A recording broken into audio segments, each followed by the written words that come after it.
There is a peculiar arrogance in the modern mind that believes human affairs can be arranged like machinery, that society can be redesigned according to abstract principles, and that the accumulated wisdom of generations can be swept aside for the latest rational scheme.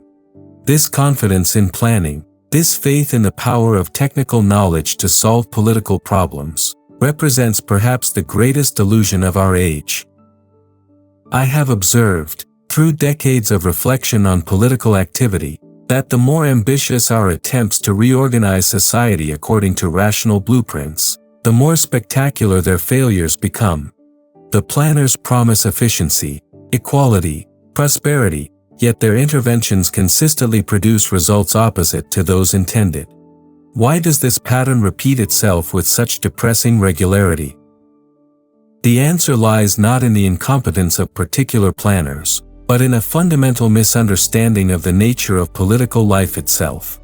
Politics is not engineering. Human communities are not machines to be optimized. The art of government cannot be reduced to the application of scientific formulas. Today, we shall explore why the rationalist approach to politics must always fail, and what alternative understanding might serve us better in navigating the genuine complexities of civil life. Chapter 1: The Rationalist Illusion in Politics. The rationalist approach to politics springs from an apparently reasonable premise, that human intelligence, properly applied, can solve any problem. If we can send men to the moon and split the atom, surely we can eliminate poverty, achieve perfect equality, or design the ideal educational system. This logic appears unassailable until we examine what it assumes about the nature of political problems. The rationalist begins with the conviction that political difficulties arise from ignorance or inefficiency, problems that can be solved through better information and more systematic planning. He imagines that somewhere there exists a correct solution to every social challenge, waiting to be discovered by rigorous analysis and implemented through organized effort. This is the mentality that produces 5-year plans, comprehensive reform programs, and systematic approaches to social engineering. But political life resists such treatment because it is fundamentally different from technical problems. When an engineer designs a bridge, he works with materials whose properties are known and constant. The steel will behave predictably under stress. The concrete will set according to established principles. Political activity, however, involves human beings whose responses cannot be calculated in advance, whose motivations are complex and often contradictory, and whose behavior changes precisely because they are conscious of being planned for. Consider the typical career of a grand rationalist scheme. It begins with the identification of a social problem, let us say, urban poverty. The rationalist analyzes the situation, identifies what he believes to be the root causes, and designs a comprehensive solution.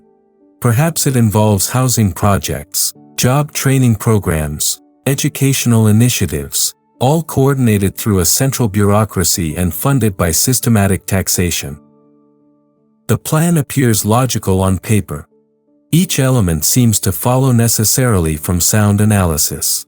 The planners are confident that success is simply a matter of adequate resources and proper implementation.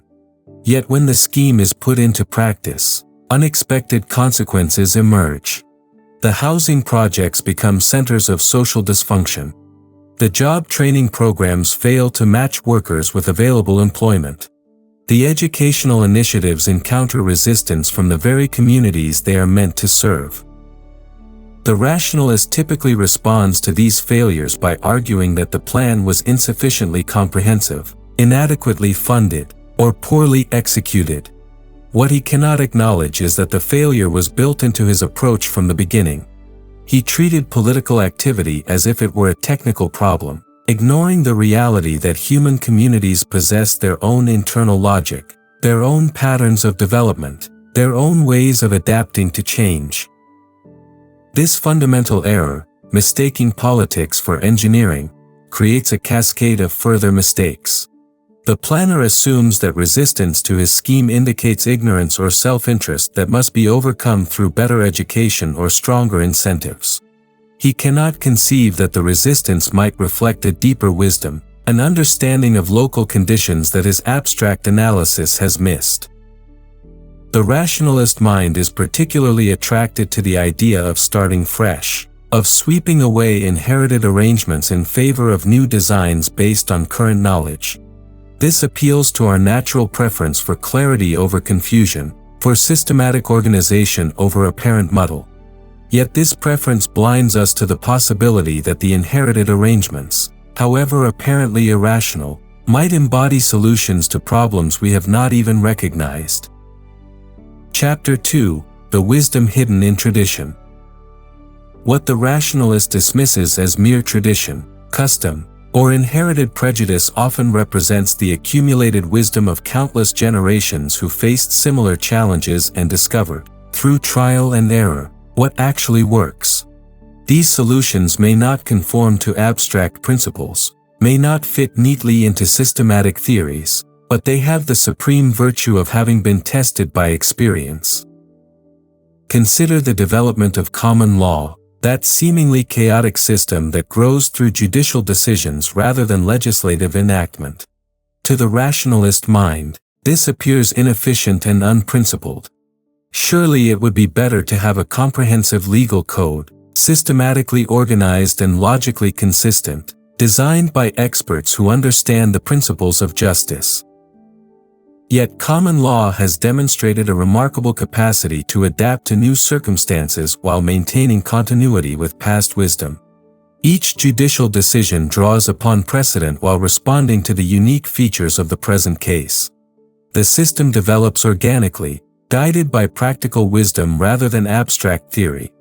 It embodies the collective intelligence of generations of judges who faced real problems and sought workable solutions. The genius of such traditional arrangements lies not in their conformity to rational principles, but in their embodiment of practical knowledge, knowledge that cannot be reduced to formulas or transferred through instruction manuals. This is the knowledge that a skilled craftsman possesses about his materials, that a wise judge develops about human nature, that a successful farmer accumulates about his land. Such knowledge is inseparable from the practice that generates it. It cannot be extracted and applied mechanically in different contexts. It exists only in the activity itself, in the countless small adjustments and refinements that experience teaches. This is why traditional practices often appear mysterious to outside observers who cannot penetrate their internal logic. The rationalist, focused on explicit principles and systematic organization, simply cannot see this kind of knowledge. He mistakes the external appearance of tradition for its essential reality. Observing that traditional practices lack systematic justification, he concludes that they lack justification altogether. He sees only inefficiency where there might be wisdom, only prejudice where there might be accumulated insight. This blindness leads to the characteristic rationalist error, the belief that inherited arrangements can be improved by applying current knowledge and systematic planning. The planner identifies what he sees as irrationalities in existing practices and designs replacements based on clearer principles and better organization. What he fails to recognize is that his improvements may destroy subtle balances and complex relationships that took generations to develop. Traditional arrangements typically represent compromises between competing demands, adjustments to local conditions, adaptations to human limitations.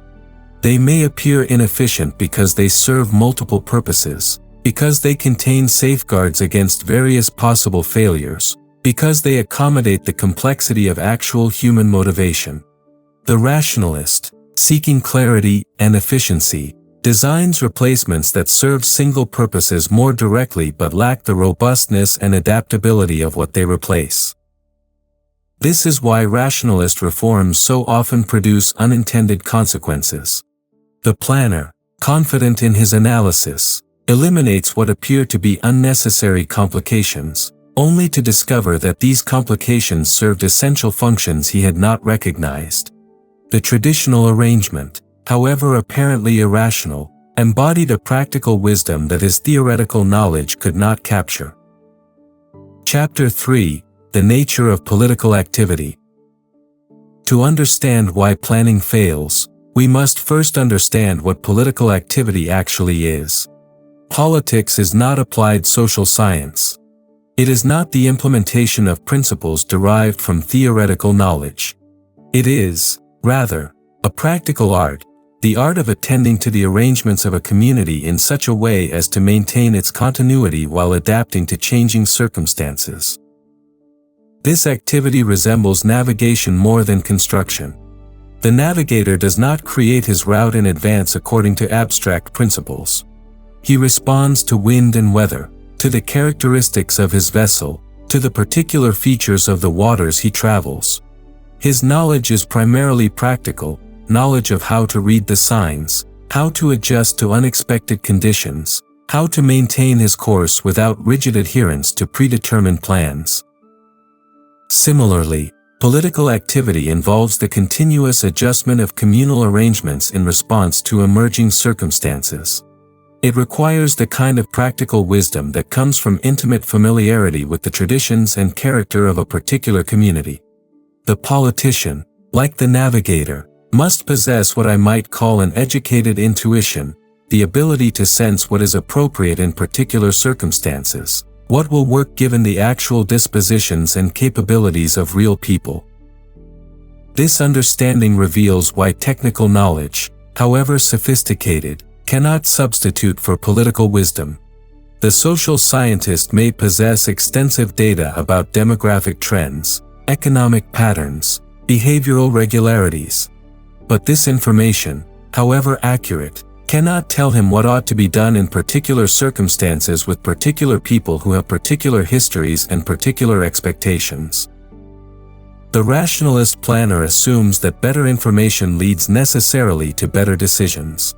Give him enough data about social conditions, enough analysis of causal relationships, enough systematic understanding of human behavior, and he believes he can design optimal policies. This assumption reveals a fundamental confusion about the relationship between knowledge and action. Technical knowledge can inform political judgment, but it cannot replace it. The politician must still decide what weight to give different considerations, how to balance competing demands, when to act and when to wait. These decisions require practical wisdom that no amount of theoretical knowledge can provide. They depend upon an understanding of the particular community that comes only from intimate experience of its traditions and character. I invite you to observe this distinction in your own experience. Consider any organization you know well, your workplace, your neighborhood, your family. An outside consultant, armed with organizational theory and systematic analysis, might identify numerous inefficiencies and recommend comprehensive reforms. Yet you, with intimate knowledge of the actual people involved, their relationships and motivations, their unstated concerns and unacknowledged strengths, might recognize that these reforms would create more problems than they solve. This is not because you oppose improvement, but because you understand that improvement must work with existing realities rather than against them. Your practical knowledge tells you which changes are likely to be accepted, which resistances reflect important concerns, which apparently irrational practices serve essential functions. This is political wisdom, the ability to distinguish between beneficial change and mere disruption. The rationalist planner, lacking this intimate knowledge, mistakes the external appearance of community life for its essential reality. He sees only what can be measured and systematized, missing the subtle relationships and informal understandings that actually hold communities together. His reforms, however well-intentioned, often destroy these delicate networks of trust and cooperation that cannot be restored through administrative decree. Chapter 4: The Conceit of Comprehensive Reform. The rationalist temperament is particularly attracted to comprehensive solutions, grand schemes that promise to address multiple problems simultaneously through systematic reorganization. This approach appeals to our desire for coherence and efficiency, our preference for addressing root causes rather than symptoms. Yet comprehensive reform represents the rationalist fallacy in its most dangerous form. The appeal of comprehensiveness lies in its apparent logic. If social problems are interconnected, should not solutions be equally comprehensive? If poverty, poor education, inadequate housing, and social dysfunction reinforce each other, should we not address them all together through coordinated planning?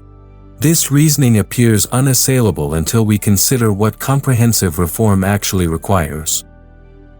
First, it demands knowledge that no planner actually possesses.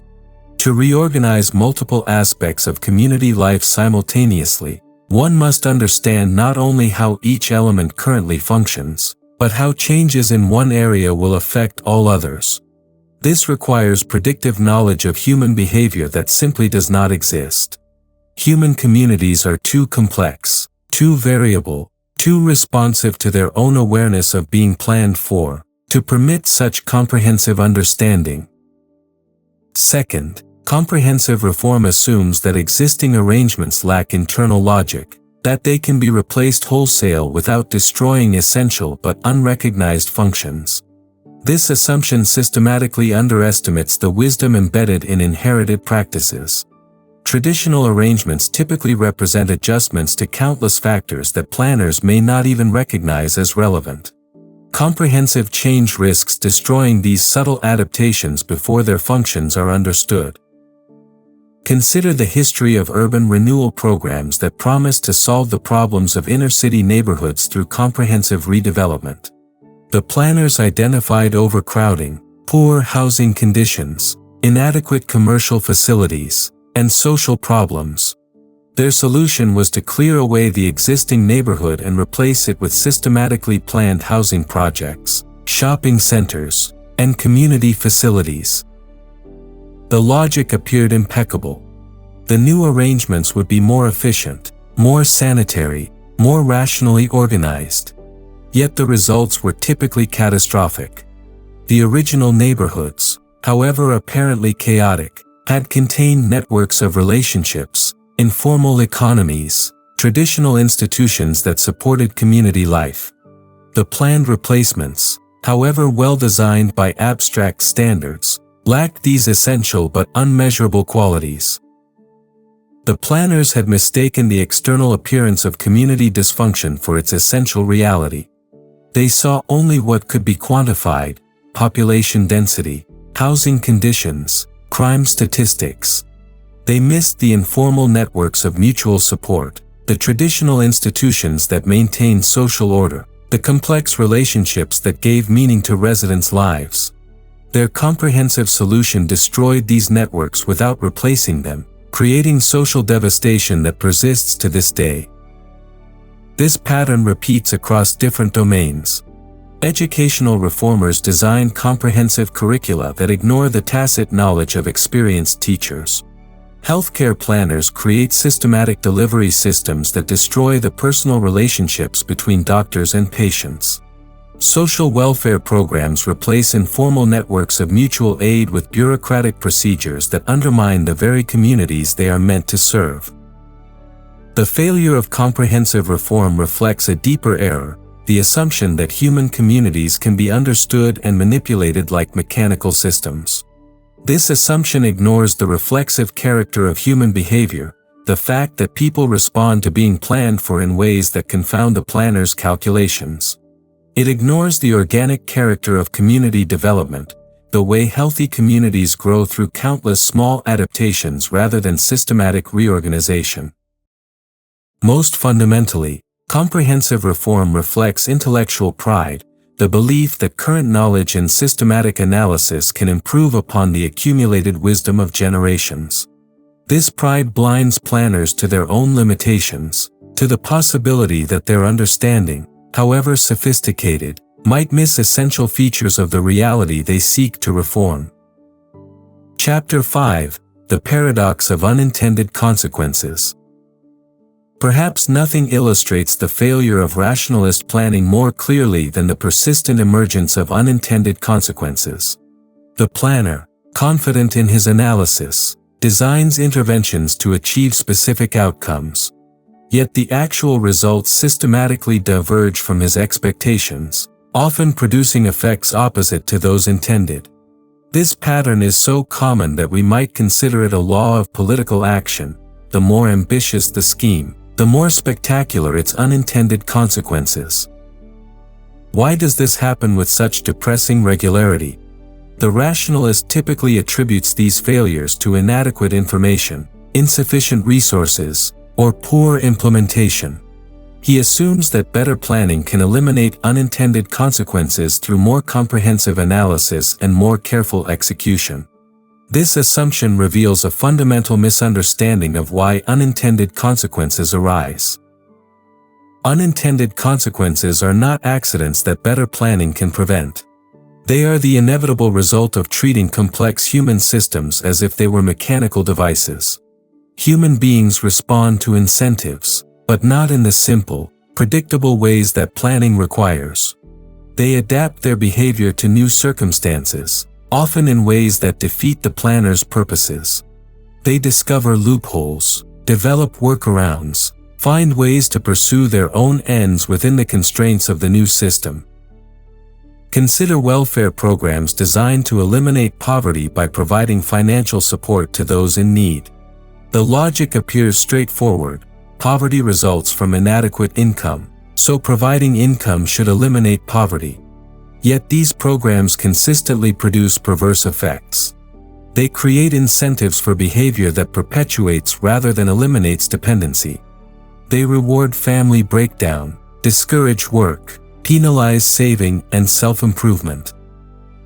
The planner, observing these effects, typically responds with more complex rules designed to eliminate the perverse incentives.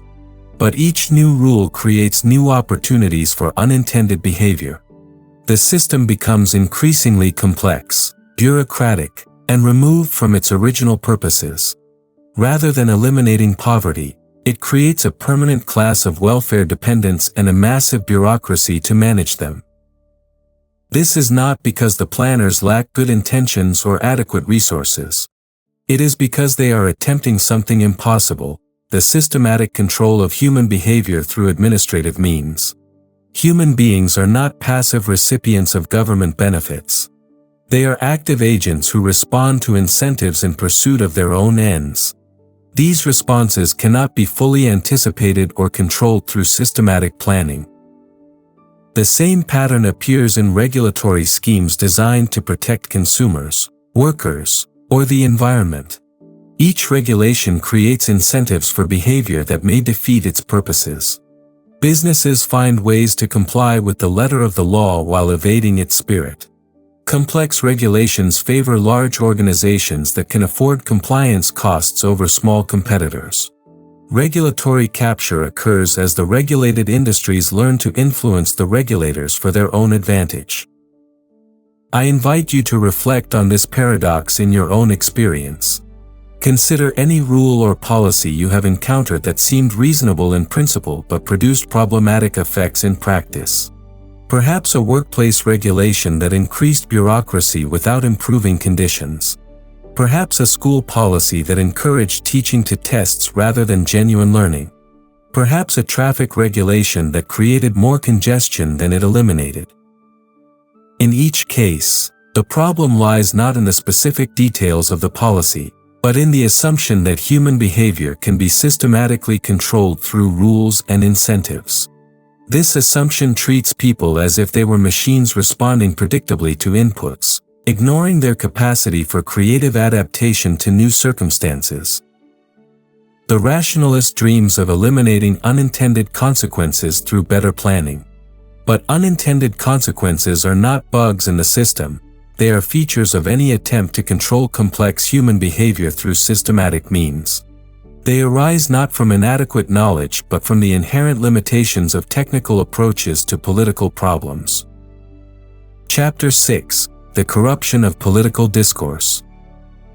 The rationalist approach to politics does more than produce failed policies, it corrupts our very understanding of political discourse itself. When politics is conceived as applied social science, political argument becomes a matter of competing technical claims rather than practical wisdom about how we should live together. This transformation has profound consequences for the quality of our public life. Traditional political discourse recognized that political questions cannot be settled by appeal to scientific expertise alone.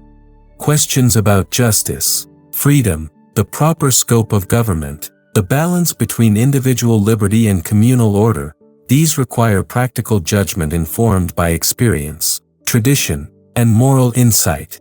They involve choices between competing goods, trade-offs between different values, decisions about what kind of community we want to be. The rationalist approach transforms these inherently political questions into technical problems with correct solutions. Instead of debating what kind of education best serves human flourishing, we argue about test scores and graduation rates. Instead of discussing what constitutes a just distribution of resources, we debate economic models and statistical projections. Instead of considering how to balance freedom and security, we defer to expert analysis of risk factors and policy effectiveness. This transformation impoverishes political discourse by eliminating precisely those considerations that make politics meaningful. When political questions become technical questions, ordinary citizens are effectively excluded from political conversation. They lack the specialized knowledge that the new discourse requires. Political argument becomes the preserve of experts who speak in jargon incomprehensible to common understanding. The result is a peculiar kind of democratic deficit. Citizens are still allowed to vote, but they cannot meaningfully participate in political discourse because they lack the technical credentials that rationalist politics demands. Political argument becomes a contest between competing experts rather than a conversation among citizens about how they should live together. This expertification of politics creates a new class of professional reformers, policy analysts, social scientists, management consultants, who claim authority over political questions based on their technical knowledge. These experts speak confidently about optimal policies, evidence-based solutions, best practices. Yet their expertise, however genuine within its proper domain, does not qualify them to make the practical judgments that politics requires. The expert knows about statistical correlations but not about the particular character of specific communities. He understands abstract models but not the concrete relationships that hold real communities together. He can analyze data about social problems but cannot judge what changes a particular community can absorb without losing its essential character. When political discourse is dominated by expert opinion, it loses connection with the practical wisdom of ordinary experience. The accumulated insights of parents, teachers, workers, citizens, the people who actually live with the consequences of political decisions, are dismissed as mere anecdote, insufficiently systematic to count as real knowledge. This creates a dangerous disconnection between political elites and ordinary citizens. The elites, confident in their expert knowledge, design policies that seem rational by abstract standards but violate common sense and practical experience. When these policies fail, the elites blame citizen ignorance rather than questioning their own assumptions. The corruption of political discourse also affects how we understand political opposition. In traditional politics, disagreement reflected different judgments about practical questions that reasonable people might see differently.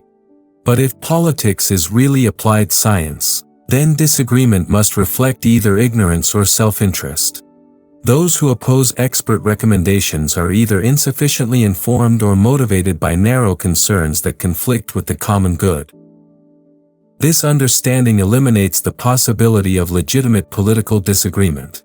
It transforms political opponents into obstacles to rational progress, problems to be solved through better education or stronger incentives rather than fellow citizens with whom we must find ways to live together despite our differences. Chapter 7. Toward a Politics of Practical Wisdom. If the rationalist approach to politics is fundamentally flawed, what alternative understanding might better serve our needs? I suggest we return to an older conception of politics as a practical art, the art of attending to the arrangements of a community in such a way as to maintain its continuity while adapting to changing circumstances. This conception begins with humility about what political action can accomplish. Politics cannot create perfect societies or eliminate all social problems. It cannot transcend the limitations of human nature or achieve final solutions to enduring tensions.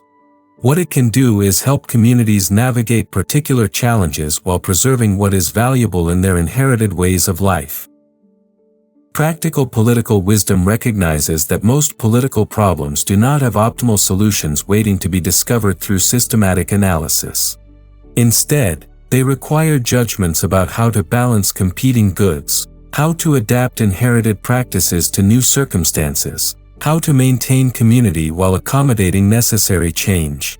These judgments cannot be derived from abstract principles or technical knowledge alone. The politician guided by practical wisdom approaches reform with what we might call conservative skepticism, not rigid opposition to all change, but wariness about comprehensive schemes that promise to solve multiple problems simultaneously.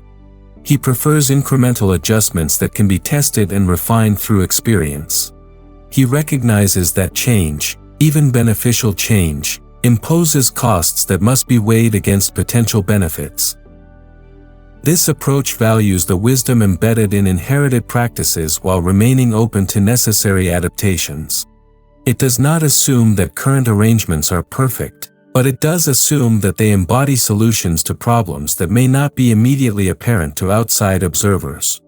Reform begins with understanding why current practices developed as they did, what functions they serve, what would be lost if they were changed. Practical wisdom also recognizes the importance of local knowledge, the intimate understanding of particular communities that comes only from sustained experience of their traditions and character. This knowledge cannot be replaced by systematic analysis or expert opinion.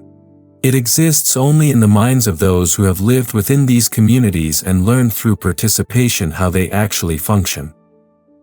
This does not mean rejecting all expert knowledge or technical analysis. Information about social conditions, economic trends, demographic patterns can inform political judgment. But this information must be interpreted through practical wisdom that understands the particular circumstances of specific communities. Technical knowledge can illuminate possibilities, but it cannot make the practical judgments that politics requires. A politics of practical wisdom also requires different forms of discourse, conversation rather than debate, mutual inquiry rather than expert pronouncement. Citizens must be able to draw upon their own experience and practical knowledge in discussing how they should live together. Political conversation must remain accessible to common understanding rather than being monopolized by technical experts. This approach to politics may seem less satisfying than the rationalist alternative. It offers no grand solutions, no systematic answers to social problems, no clear criteria for optimal policies. Instead, it offers the more modest but more realistic possibility of muddling through with prudence and practical wisdom, attending carefully to the particular circumstances of our own communities and times. Such an approach requires citizens capable of practical judgment, people who understand their own traditions, who can distinguish between beneficial change and mere disruption, who possess what we might call political common sense. This is why the education of citizens becomes crucial for the health of political life. Citizens must learn not just technical skills but practical wisdom about how to live well in community with others. Conclusion. The persistent failure of rationalist planning reveals something important about the nature of political life itself. Politics is not engineering. Human communities are not machines to be optimized through systematic analysis and comprehensive reform. The art of government requires practical wisdom that cannot be reduced to technical expertise or abstract principles. This does not mean abandoning the hope for improvement in human affairs. It means understanding that genuine improvement comes through careful attention to particular circumstances, gradual adaptation of inherited practices, and respect for the accumulated wisdom of experience. It means approaching political problems with the humility appropriate to our limited understanding of complex human systems. The rationalist promises comprehensive solutions and systematic progress. The traditionalist offers something more modest but more realistic, the possibility of preserving what is valuable while adapting carefully to necessary change. In a world where grand schemes consistently fail, this modest wisdom may be precisely what we need. The great conversation of political life continues, as it always has, through the practical judgments of citizens who must live together despite their differences. Our task is not to solve this conversation but to participate in it wisely, guided by experience rather than abstract theory, informed by tradition rather than systematic planning. In this conversation, every citizen has something to contribute, for practical wisdom belongs not to experts alone but to all who have learned through experience how to live well in community with others.